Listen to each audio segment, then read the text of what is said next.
माना पानाचा ना त्या गोत्याचा पसारा लई बाई वाढला, रुसवा नको ग बाई कुणाचा, मोठ्यानी उतारा काढला.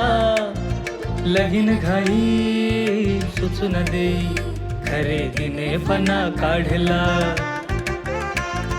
खरेदीला वर्षीधीने उत्साह नवा आणला.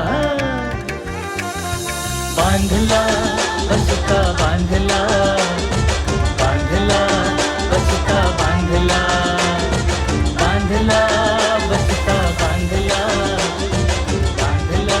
बसका बांधला. कमी किमतीत आणि क्वालिटी सोबत बरं का.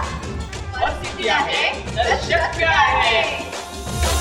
नागपुर में नागपुर महानगर पालिका की ओर से आयोजित सोमनाथ स्वाभिमान पर्व ने धार्मिक और सांस्कृतिक वातावरण को नई ऊर्जा दी। महाल क्षेत्र स्थित कल्याणेश्वर टेम्पल में आयोजित इस विशेष कार्यक्रम में सोमनाथ मंदिर के ऐतिहासिक और सांस्कृतिक वैभव का गौरवपूर्ण स्मरण किया गया। कार्यक्रम के दौरान विभिन्न धार्मिक अनुष्ठान, मंत्रोच्चार और संस्कृति प्रस्तुतियों ने श्रद्धालुओं को भावुक कर दिया। इस आयोजन की खास बात यह रही कि महिला पौरोहित्य के माध्यम से धार्मिक विधियां संपन्न कराई गई। शिव महिमन स्तोत्र के सामूहिक पाठ के साथ डिजिटल स्क्रीन के जरिए सोमनाथ टेम्पल में चल रहे भव्य समारोह का सीधा प्रसारण भी दिखाया गया, जिससे उपस्थित नागरिकों को आध्यात्मिक अनुभव प्राप्त हुआ। पारंपरिक आस्था और आधुनिक तकनीकी के संगम के ने कार्यक्रम को विशेष आकर्षण दिया। कार्यक्रम में नीता ठाकरे, शिवानी दानी सहित भाजपा के कई नगर सेवकों ने भाग लिया। भाजपा शहराध्यक्ष दयाशंकर तिवारी ने कहा कि ऐसे आयोजन समाज को अपनी सांस्कृतिक जड़ों से जोड़ने का कार्य करते हैं और युवाओं में भारतीय परंपराओं के प्रति गर्व की भावना विकसित करते हैं। क्या आहे काय सांग? भारत सरकारच्या माध्यमातून सोमनाथ मंदिर सोमनाथ महोत्सव संपूर्ण देशभरात साजरा करण्यात येत आहे।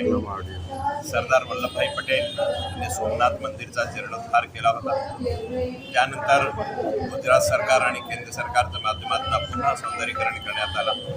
सोमनाथ महोत्सव म्हणून संपूर्ण देशभरात साजरा करण्यात आहे। त्याच्यात एक पायल म्हणून नागपूरमध्ये हा कल्याणेश्वर जुना मंदिर आहे। इथे तो सोमनाथ उत्सव, इथे जे सोमनाथ उत्सव होता ते लाईव्ह दाखवण्याचा इथे प्रयत्न आहे। सोबतच नागपूर शहराच्या दृष्टीने या कल्याणेश्वर शिव मंदिरमध्ये शिव महिमय स्तोत्र याच्या माध्यमातून आम्ही भगवान शंकराचा अभिषेक करत आहोत।